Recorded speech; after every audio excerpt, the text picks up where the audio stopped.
வீரயுக நாயகன் வேல்பாரி பகுதி 62. 3 வகையான திட்டங்களை முன்வைத்தான் கருங்கை வாணன். மழைக்காலம் முடிந்துவிட்டது, இனி நெடுங்கோடைதான். எனவே கோடை காலத்துக்கேற்ப உத்திகளை வகுத்தான். பாண்டிய பெரும்படையின் வலிமை அளவற்றது, வேறெந்த பேரரசுடனும் ஒப்பிட முடியாதது. தொடர்ந்து எண்ணற்ற வெற்றிகளை ஈட்டி வருவது. அறுவடை காலம் முடிந்ததும் இதுபோல் இன்னொரு மடங்கு வீரர்களை திரட்ட முடியும். எனவே கருங்கை வாணன் வகுத்த திட்டத்தில் இடம்பெற்றிருந்த வீரர்களின் எண்ணிக்கை இந்த மண் அறியாதது. பாண்டிய படை கேடயத்தோடு வாள் உரசும் ஓசையை 3ஆம் மலை கடந்து பாரி உணர்வான் என்றான் கருங்கை வாணன். அவனது திட்டங்களையும் போருத்திகளையும் கண்டு புதிய வெப்பனும் முசுகுந்தரும் வாயடைத்து போயினர். திதியன் கருங்கை வாணனின் நிழல் போல் எந்நேரமும் உடன் இருந்தான். மலைப்பகுதியில் அமைக்க வேண்டிய உத்திகளை பற்றி அவன்தான் ஆலோசனைகளை வழங்கியவன். எல்லாவற்றையும் ஒருங்கிணைத்துத்தான் திட்டங்களை வகுத்திருந்தனர். போரில் வழக்கமாக வெற்றியே நோக்கமாக இருக்கும். ஆனால் இந்த போரில் அதை கடந்த நோக்கங்கள் நிறைய இருந்தன. ஆறா பகையை தீர்த்து கொள்ள வேண்டிய தேவை இருந்தது. வாழ்வில் இதுவரை அடையாத அவமானத்தை அடைந்தவனாக கூனி குறுகி போயிருக்கிறான் கருங்கை வாணன். அவன் வழிநடத்திய ஒரு போரில் கூட பாண்டியர் படை தோல்வியை தழுவவில்லை. ஆனால் அவனது தவறுதலான கணிப்பால் நெஞ்சுக்குழிக்குள் ஈட்டியை இறக்கிவிட்டனர் திரையர்கள். பகலையும் இரவையும் கடக்க முடியாமல் துடிக்கும் ஒருவனாக அவன் இருக்கிறான். வேதனைக்கு அணுவணுவாக முகம் கொடுக்கும் கருங்கை வாணன் எப்போதும் அரண்மனையில் தலை கவிழ்ந்தே நிற்கிறான். போருக்கான அனுமதியை பேரரசர் தராமல் காலங்கடத்தும் ஒவ்வொரு நாளும் அவன் அடையும் வேதனை அளவற்றதாக இருக்கிறது. இந்த முறை வகுக்கப்பட்டுள்ள திட்டத்தை பேரரசர் ஏற்றுக்கொள்வார் என்ற நம்பிக்கையுடன் இருந்தான் அவன். நேற்று மிக நீண்ட நேரம் வைகையின் தென்துறை நிலைமாடத்தில் இருந்த பேரரசர் அதன் பிறகு யாரையும் சந்திக்கவில்லை. காலையில் அவரின் வருகைக்காக இளவரசனும் முசுகுந்தரும் கருங்கை வாணனும் காத்திருந்தனர். நீண்ட நேரத்துக்கு பிறகு பேரரசர் வருகை தந்தார். அவரது முகத்தை மகிழ்வோடு எதிர்கொள்ள இன்னும் யாருக்கும் துணிவு வரவில்லை. வணங்கி வரவேற்ற அவர்கள் குனிந்த தலையை நிமிர நீண்ட நேரமானது. கருங்கை வாணன் போருக்கான 3 விதமான திட்டங்களையும் விளக்கினான். தோல் மடிப்புகளை ஒவ்வொன்றாக விரித்து விரித்து படை நகர்வுகளையும் தாக்குதலையும் மிகுந்த நிதானத்தோடு சொல்லிக் கொண்டிருந்தான். ஆனால் பேரரசர் கவனமாக கேட்பதை போல் கூட காட்டிக்கொள்ளவில்லை. அவரின் கண்ணசைவுகள் எல்லாவற்றையும் எளிதில் கடந்து போய்க் கொண்டிருந்தன. யாராலும் அவரை புரிந்து கொள்ள முடியவில்லை. அவர் எதிர்பார்ப்புதான் என்ன என்பது விளங்கிக் கொள்ள முடியாததாக இருந்தது. அவர் அடுத்த பணிக்காக அவையை விட்டு நீங்கிய போது கருங்கை வாணனும் புதிய வெப்பனும் கூனி குறுகி போயினர். முசுகுந்தர் கலங்கிய முகத்தோடு அவருக்கு பின்னால் போய்க் கொண்டிருந்தார். முன்பு போல் கலங்கி போயிருக்கவில்லை பொற்றுவை. அவளின் முகம் தெளிவு கொண்டிருந்தது. காலம் எல்லாவற்றையும் கற்றுக் கொடுக்கும். கற்றுக்கொள்ளும் சுவை அறிந்தவளுக்கு கணக்கின்றி கற்றுக் கொடுக்கும். வெளிமாடத்தில் நின்றபடி சக்கரவாக பறவை பறந்து சென்ற திசையை பார்த்து கொண்டே இருந்த காலம் முடிந்து விட்டது என்பதை உணர்ந்தாள். தன்னுள்ளும் தன்னை சுற்றியும் என்னதான் நிகழ்கிறது என்பதை அறிய தொடங்கினாள். வைப்பூரில் நெருப்பு பற்றிய செய்தி வந்தபோது அரண்மனையே அதிர்ச்சியில் உறைந்து போயிருந்தது. ஆனால் அவள் அதிர்ச்சியடைய அதில் ஒன்றுமில்லை. நெருப்பினும் கொடுமழிவை அகவாழ்வில் கண்ட ஒருத்திக்கு நெருப்பின் சூடு புதியதாக தாக்க என்னவிருக்கிறது? மூழ்கிய கலங்களை பற்றியும் மிதந்த சாம்பலை பற்றியும் நாள் கணக்கில் பேசினர். அதற்கு வெகு நாள்களுக்கு முன்பிருந்தே அவள் அதைத்தான் பார்த்து கொண்டிருக்கிறாள். ஏறக்குறைய அவளின் அனைத்து கனவுகளுக்கும் அதுதான் நிகழ்ந்தது. எந்தவித மிச்சமும் இன்றி நிகழ்ந்தது. வைப்பூருக்காவது வைகை மிஞ்சியது, பொற்சுவைக்கு மிஞ்ச எதுவும் இல்லை. துயரம் தன்னுள் மட்டுமல்ல, அரண்மனையின் வெளி முழுவதும் பரவி இருக்கிறது என்பதை உணர்ந்தாள். குலசேகர பாண்டியனும் புதிய வெப்பனும் சூழ்கடல் முதுவனும் ஒரு சேர மனமுடிந்து கிடப்பதாக கேள்விப்பட்டாள். மேல் மாடத்தில் வீற்றிருந்த அவளை வைகையின் இளங்காற்று தழுவி கிடந்தது. நெருப்பும் துயரமும் தன்னை நோக்கி வர மறுப்பதை அறிந்தபோது வைகை நெருக்கமாக இருப்பதாக உணர்ந்தாள். அழிவு நீக்கமற நிகழ்ந்து விட்டது. மணவிழாவின் நினைவு பரப்பெங்கும் துயரம் பரவிக் கொண்டிருப்பதை பற்றி எல்லோரும் பேசிக் கொண்டிருந்தனர். எல்லாவற்றையும் அமைதியுடன் கவனித்தபடி இருந்தால் நீண்ட தனிமை அவளுக்கு தேவைப்பட்டது. தனித்திருத்தல் அவளின் இயல்புக்கு முற்றிலும் மாறானது. ஆனாலும் அதற்குள் புகுந்தாள்.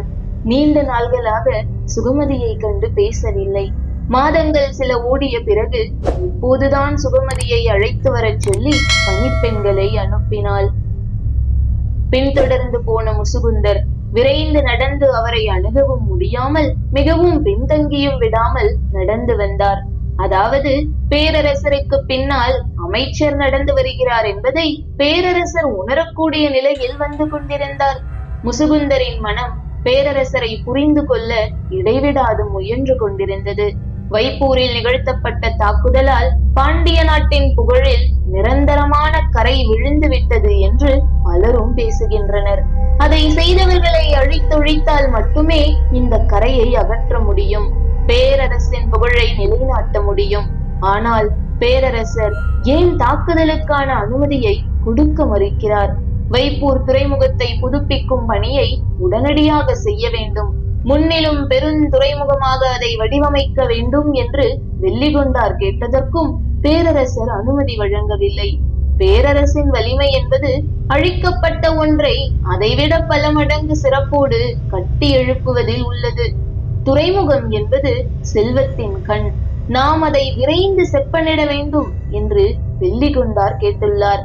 எரித்தவனை அழிக்காமல் எரிக்கப்பட்ட பொருளை மீண்டும் அலங்கரிக்க நினைப்பது அவமானம் என்று கூறியுள்ளார் பேரரசர்.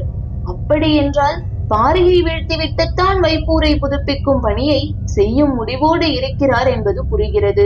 பிறகு ஏன் படையெடுப்புக்கான எந்தவித அனுமதியும் வழங்க மறுக்கிறார் என்பதை புரிந்து கொள்ள முடியாமல் முசுகுந்தரின் மனம் தவித்தது. பேரரசர் சித்திரக்கால் மண்டபத்துக்குள் நுழைந்தார். குழம்பிய மனதோடு அவரின் பின்னாலேயே போன முசுகுந்தர் அரசரை பார்க்க அனுமதி கேட்டு பணியாளனை உள்ளே அனுப்பினார். சுகமதி உள்ளே நுழைந்தாள். கார்கால பள்ளியறையிலிருந்து வேனிற்கால பள்ளியறைக்கு இளவரசி மாறப்போவதால் இங்கிருந்து அங்கு எடுத்துச் செல்ல வேண்டிய பொருள்களை பணிப்பெண்கள் எடுத்துக் கொண்டிருந்தனர். சுகமதியை பார்த்ததும் உள்ளறைக்கு போய் செய்தி சொன்னால் ஒருத்தி. உள்ளிருந்த பொச்சுவை மாளிகையின் நடுமண்டபத்துக்கு வந்தாள். வேலை செய்து கொண்டிருந்த பணிப்பெண்கள் இடம் விட்டு வெளியேறினர். நடுவில் இருந்த பெருங்கட்டிலில் பட்டுமெத்தை படுக்கையின் மீது செந்நிறப்பட்டால் வடிவமைக்கப்பட்ட எளிமையர் போர்வை ஒழுங்கற்ற மடிப்போடு இருந்தது. அதை பார்த்து கொண்டிருந்த சுகமதியின் கண்கள் சட்டென திரும்பி உள்நுழையும் பொச்சுவையை பார்த்தன. பார்த்த கணத்தில் இயல்பான பேச்சு தொடங்கியது. கார்காலம் முடிந்துவிட்டது. எனவே வேனிற்கால பள்ளியறைக்கு இளவரசி இடம்பெயர்வது அரண்மனை வழக்கமாம். அதற்கான வேலைகள் நடந்து கொண்டிருக்கின்றன சுகமதி என்றால் சற்றே மெல்லிய குரலில், எல்லாம் வழக்கப்படிதான் நடக்கின்றனவா என்று கேட்டபடி இடப்புறமாக திரும்பி ஒழுங்கற்ற போர்வை மடிப்பை பார்த்தாள் சுகமதி. அசட்டு சிரிப்போடு பொற்றுவை சொன்னாள், நானும் உன்னை போல்தான் நினைத்தேன். இதே கேள்வியை எனக்குள் கேட்டுக்கொண்டேன். சுகமதிக்கு புரியவில்லை. எல்லாம் வழக்கப்படி நடக்கின்றனவா? அப்படி நடக்கவில்லையே என முடிவு செய்து உள்ளுக்குள் மகிழ்ச்சி அடைந்தேன். ஆனால் காலம் தாழ்த்தித்தான் உணர்ந்தேன், எல்லாம் வழக்கப்படிதான் நடக்கின்றன. சுகமதி கேட்டதன் பொருள் சற்றே வெளிப்படையாகத்தான் இருந்தது. ஆனால் பொற்சுவை சொல்வதற்குள் என்ன பொருள் இருக்கிறது என்பது புரியவில்லை. வெளிப்படையாகவே கேட்போம் என்று சுகமதிக்கு தோன்றியது. படுக்கையின் அருகில் வந்தால் எளிமையர் போர்வையை மெல்ல தொட்டு பார்த்தபடி, இந்த போர்வை உங்கள் இருவரின் உடல்களை உணர்ந்ததா? அதை நீ அறிய வேண்டாம் சுகமதி. என்னை போல் நீயும் சிக்கிக்கொள்ள நேரிடும். பழைய சுகமதி என்றால் தலை கவிழ்ந்து சொற்களை உள்வாங்கி நிதானமாக அடுத்த வினாவை கேட்டிருப்பாள். ஆனால் இப்போது அப்படி அல்ல. கவிழ்ந்த தலையை சட்டென நிமிர்த்தி கேட்டாள். உண்மையில் நீங்கள் யாரிடம் சிக்கிக் கொண்டுள்ளீர்கள்? காதலனிடமா, புதிய விற்பனிடமா? பெண் ஒருபோதும் ஆணிடம் சிக்கிக் கொள்ள மாட்டாள். அவள் சிக்கிக் கொள்வது அவளிடம் மட்டும்தான் என கனநேர இடைவெளியின்றி சொற்களை எறிந்துவிட்டு நடந்தாள் பொற்சுவை. சுகமதிக்கு எதிர்பாராத பதிலாக இருந்தது. பொற்சுவை தொடர்ந்தாள். ஆண் ஒருபோதும் பெண் மனதை கண்டறிய முடியாது. பெண்ணுடல் பிரித்தறிய முடியாத மர்மங்களின் சீர்மானம். ஆண்களால் கணிக்கவே முடியாத கற்பாறை. எனவே ஆணை கண்டு எனக்கு எப்போதும் பயமில்லை. நான் சிக்கிக் கொண்டிருப்பது என்னிடம்தான். உங்களிடமே நீங்கள் சிக்கிக் கொண்டுள்ளீர்கள் என்றால் உங்களை விடுவிக்கும் ஆற்றலும் உங்களிடம் உள்ளது என்றுதானே பொருள். உனது பேச்சு மொழியே மாறிவிட்டது சுகமதி. முன்னிலும் தெளிவாக பேசுகிறாய் என்று சுகமதியை வெகுவாக பாராட்டினாள். ஆனால் அவளின் சிக்கல் என்னவென்று மட்டும் சொல்லவில்லை. பொற்சுவையின் பின்னால் நடந்தபடி இருந்த சுகமதி தான் எழுப்பிய கேள்வியிடம் இருந்து மட்டும் நகரவில்லை. பெண் மனதை ஆண் கணிக்கவே முடியாது என்றா சொல்கிறீர்கள்? ஆம், அதில் என்ன ஐயம்? நதியின் ஆழத்தை படகு அறியாது. நீரின் போக்கில் நகர்வதே அதற்கு இன்பம் பயக்க கூடியது. அதன் தேவையும் அதுதான். எல்லா ஆண்களையும் அப்படி சொல்லிவிட முடியுமா? ஆண் என்ற வடிவத்துக்கு விதிவிலக்குகள் இல்லை சுகமதி. அதிர்ந்தாள். அவளது முகம் பொற்சுவை சொல்வதை ஏற்றுக்கொள்ள முடியாமல் திணறியது. நீலம் என்பது வானத்தின் விதியல்ல, இயல்பு. விதியாக இருந்தால் விதிவிலக்கு இருக்கும், இயல்பாக இருந்தால். சுகமதி திகைத்து நின்றாள். காரணம் புரியாத திகைப்பிலும் குழப்பத்திலும் இருந்து முசுகுந்தர் மீளவில்லை. உத்தரவுக்கு கட்டுப்பட்டு நீண்ட நேரம் காத்திருந்தார். பேரரசரின் அழைப்பை பணியாளன் வந்து சொன்னான். உள் நுழைந்தார் முசுகுந்தர். பேரரசரை பார்த்துவிட்டு சிலர் வெளியேறினர். அவர்கள் யாரென முசுகுந்தரால் அறிந்து கொள்ள முடியவில்லை. யாராக இருக்கும் என்ற சிந்தனையிலேயே பேரரசரின் முன் வந்து நின்றார். வந்து நின்ற கணத்தில் பேரரசர் கேட்டார், நாம் செய்த பிழை என்ன அமைச்சரை? அழுத்திக் கொண்டிருந்த கட்டி பிடித்ததை போல் இருந்தது. இந்த கேள்வியை கூட இத்தனை நாள் அவர் கேட்கவில்லை. வாழ்க்கை முழுவதும் சந்தித்திராத அவமானத்தை இந்த காலத்தில் தான் முசுகுந்தர் சந்தித்தார். வைப்பூரின் அழிவுக்கு பிறகு ஒற்றை கேள்வி கூட அவர் கேட்கவில்லை. அந்த பெரும் அழிவை நேரில் பார்த்தவர் முசுகுந்தர் தான். எதையும் கேட்க மறுத்ததன் மூலம் உருவான நிராகரிப்பை அவரால் தாங்கிக் கொள்ளவே முடியவில்லை. இப்போதாவது கேட்டாரே என்று சற்றே ஆறுதலுடன் சொன்னார். தேவாங்கை கொண்டு வந்தவர்கள் எல்லாம் திரையர்கள் தானா என்பதை சோதிக்க தவறியது. இல்லை, திரையர்கள் வீழ்ந்து விட்டார்கள் என்று கருங்கைவாணன் சொல்லியதை நம்பியது. பேரரசரின் எண்ணம் எவ்வளவு உள்ளோடியதாக இருக்கும் என்பதை நன்கு தெரிந்த முசுகுந்தரே முதல் கேள்வியிலேயே மூச்சு முட்ட நின்றார். பேரரசர் தொடர்ந்தார். படை வீரர்கள் தாம் தோற்றவுடன் வீழ்வார்கள். குலம் காக்கும் போராளிகள் ஒருபோதும் வீழமாட்டார்கள். கடைசி கணத்திலும் வெகுண்டெழுவார்கள். பேரரசரின் சொல் முசுகுந்தருக்கு எந்த சொல்லையும் விட்டு வைக்கவில்லை. வெற்றி என்பது போர் வீரர்களாலும் போர் உத்திகளாலும் நிகழ்வது என்று நம்புகிறான் கருங்கைவாணன். இல்லை, இறுதியாக அது கனிவது எதிரி தரும் வாய்ப்பில்தான். எதிரியையே நம்மால் கணிக்க முடியாத போது அவன் தரும் வாய்ப்பை நம்மால் எப்படி அறிய முடியும்? இயல்பாக அமைந்த வாய்ப்புகள் அல்ல, திட்டமிட்டே உருவாக்கப்பட்ட வாய்ப்புகள் என்றாள் பொற்சுவை. சுகமதி அதிர்ச்சி நீங்காமல் அவள் சொல்வதை கவனித்தாள். மணவிழா காலத்திலும் மனம் முடிந்த பிறகும் இளவரசர் நாட்டிய பெண் நீலவல்லியுடன் மட்டுமே இருந்தார். எனது அருகில் வராதது எனது தேவையாகவும் இருந்தது. எனவே அந்த நாள்களை எனது விருப்ப நாள்களாக அமைத்துக் கொண்டேன்.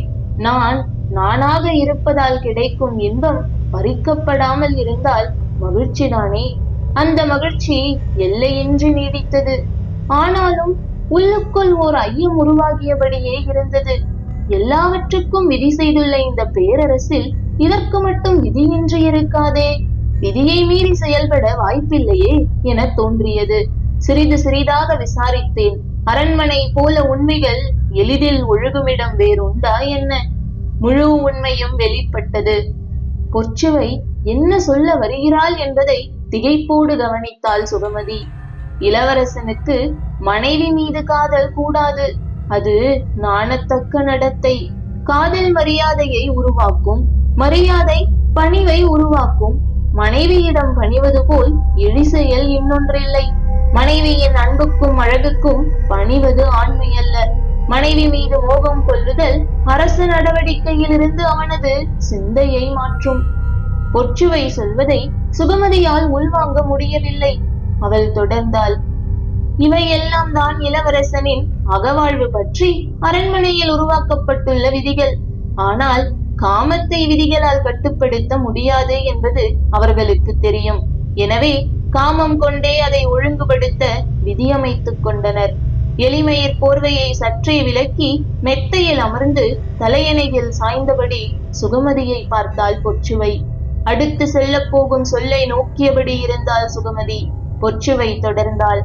வழக்கமான வடிவுடைய பெண்ணாக இருந்தாலே மனம் செய்ய போகும் இளவரசன் அவளின் மீது காதல் கொண்டுவிடக் கூடாது என்பதில் கவனமாக இருக்கும் அரசகுலம் பேரழகு கொண்ட ஒருத்தியை மணப்பெண்ணாக தேர்வு செய்து விட்டால் எவ்வளவு கவனம் கொண்டு செயல்படும். எனது வாழ்க்கையிலும் அதுதான் நடந்துள்ளது. மணப்பெண்ணாக என்னை தேர்வு செய்த உடனே முடிவு செய்துள்ளனர். இவ்வளவு அறிவும் அழகும் படைத்த ஒருத்தியிடம் இளவரசன் எக்காரணம் கொண்டும் மயங்கிவிடக் கூடாது என்று. எனவே என்னை விட அழகு வாய்ந்த ஒருத்தியை தேடத் தொடங்கியுள்ளனர்.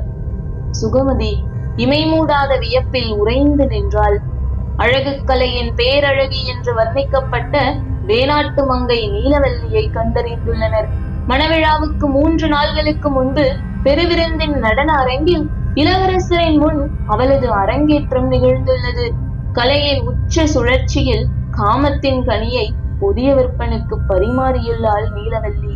திருமணத்துக்கு முன் விருந்தினரோடு நாட்டியம் காண அரசியார் என்னை அழைத்ததாக நீ வந்து சொன்னாய் அல்லவா? அதை இயல்பான நிகழ்வாக நாம் நினைத்தோம். அது இயல்பாக நடந்ததன்று. முன்னேற்பாட்டோடு இளவரசனுக்கும் தெரியாமல் நடத்தப்பட்டது. கலையின் வழியாக ஆணுக்குள் இறங்குபவள் இயல்பாகவே அடியாழம் வரை இறங்க முடியும். அப்படித்தான் அவள் அவனுக்குள் திட்டமிட்டு இறக்கப்பட்டுள்ளாள்.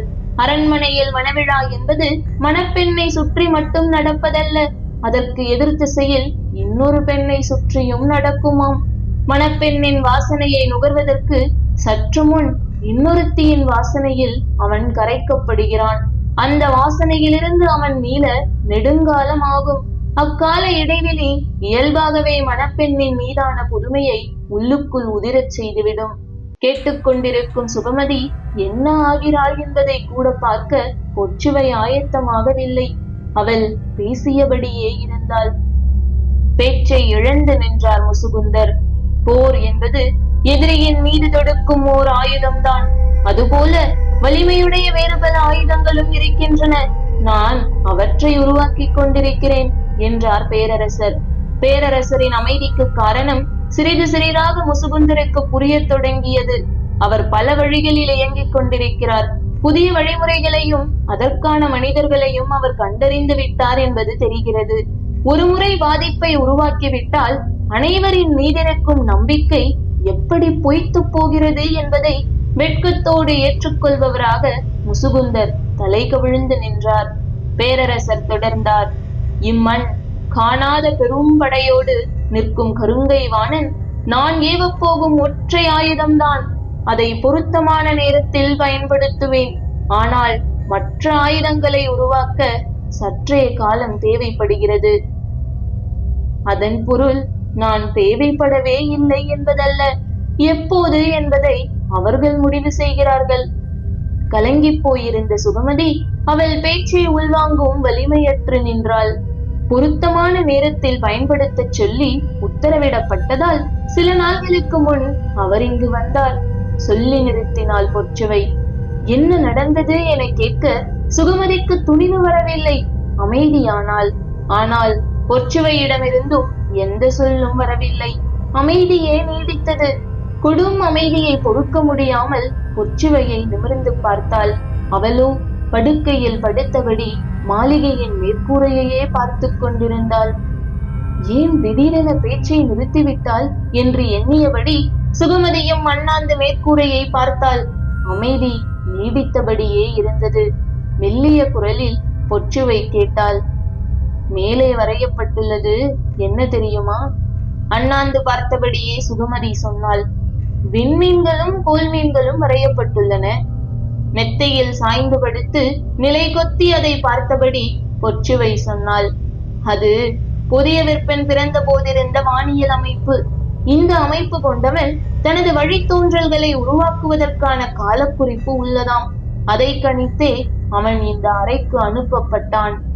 அதிர்ச்சியிலிருந்து மீள முடியாத சுகமதி எளிமையற் போர்வையிலிருந்து மெல்ல கைகளை விலக்கினாள். அசைவறிந்து அதை பார்த்தபடி பொச்சுவை சொன்னாள்.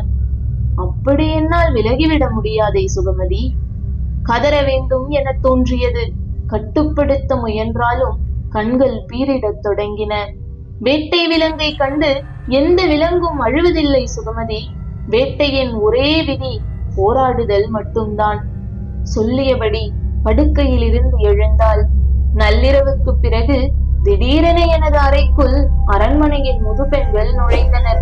விளக்குகள் எல்லாம் ஏற்றப்பட்டன. ஆழ்ந்த தூக்கத்தில் இருந்த நான் திடுக்கிட்டு எழுந்தேன். விளக்குலியில் கண்கள் கூசின. எனது உடலை அவர்கள் சடங்கு பொருளாக்கினர். முதலில் என்ன நடக்கிறது என்பதை என்னால் புரிந்து கொள்ள முடியவில்லை. சிறிது நேரத்தில் புரிந்து கொண்டேன். முற்றிய தேரலின் கடிமணம் காற்றில் மிதந்து வந்த போது அவர்கள் எல்லோரும் அறையை விட்டு வெளியேறினர். எனது உடலை இவர்கள் என்ன செய்து வைத்திருக்கிறார்கள் என்பதை குனிந்து இங்கும் அங்குமாக பார்த்து கொண்டிருக்கும் போது மூச்சு காற்று எனது முகத்தில் பட்டது. பேரரசர் சொல்லும் ஒவ்வொரு சொல்லும் அடுத்தடுத்து வந்து முகத்தில் அரைந்து கொண்டிருந்தது. இதுவரை கருங்கைவாணன் நடத்திய அனைத்து போர்களிலும் பாண்டிய நாடு வெற்றி பெற்றது என்பது உண்மை. ஆனால் அவை அனைத்தும் படையின் வலிமையால் அடைய பெற்ற வெற்றியே. தளபதியின் வலிமையாலும் தந்திரத்தாலும் அடைந்த வெற்றி என எதுவும் இல்லை. திரையர்களை வெற்றி கொண்டதற்கு திதியனே காரணம்.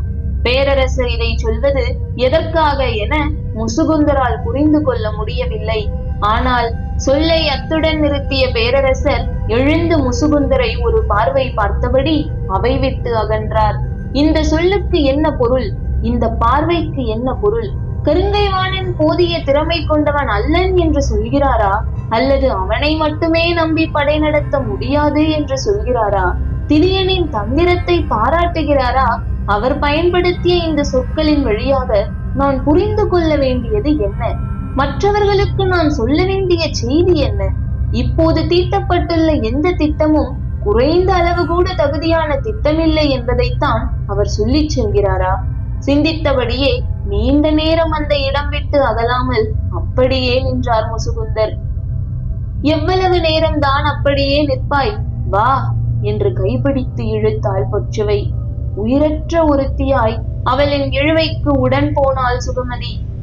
பரவி கிடப்பது அடர் இருள் என்றாலும் அதிகாலையில் செவ்வொளி பரவத்தானே செய்யும். முழுமையாக வேட்டையாடப்பட்டதாக உணர்ந்த பிறகுதான் இன்னொன்றையும் உணர்ந்தேன். சுகமதியின் உயிரற்ற கண்கள் அவளை நோக்கி மெல்ல புருவம் உயர்த்தின. எவ்வளவு வேட்டையாடப்பட்டாலும் என்னிடம் இருக்கும் எதையும் எடுத்து சென்றுவிட முடியாதல்லவா? மறுநாள் காலை நிலை கண்ணாடி முன் வெகு நேரம் நின்றேன். மெல்ல புன்னகைத்து பார்த்தேன். எனது புன்னகை என்னிடம்தான் இருந்தது. நான் எதையும் இழக்கவில்லை என்று உணர்ந்த போதுதான் என்னை வேட்டையாட முடியாது என்பதையும் உணர்ந்தேன். பேசியபடியே கைப்பிடித்து இழுத்து கொண்டே படிகளில் ஏறினாள். எங்கே அழைத்துச் செல்கிறாள் என்ற குழப்பத்திலே வந்தாள் சுகமதி. மேல்நிலையில் இருக்கும் ஓர் அறைக்குள் நுழைந்ததும் சொன்னாள், இதுதான் வேணிற்கால பள்ளியறை. பொச்சுவை சொன்னதும் சட்டென தலை நிமிர்த்தி மேற்கூரையை பார்த்தாள் சுகமதி. அங்கேயும் வானியல் காட்சிகள் வரையப்பட்டிருந்தன. நெற்றியில் வடிந்த வியர்வையை துடைத்தபடி பொச்சுவையை பார்த்தாள். இது நான் பிறந்த வானியல் அமைப்பை குறிக்கும் ஓவியம். மூர்ச்சை கொண்டு நின்றாள் சுகமதி. மெல்லிய சிரிப்போடு சொன்னாள் பொச்சுவை, ஒருவேளை இனி எனது வேட்டைக்கான காலமாக இருக்குமோ?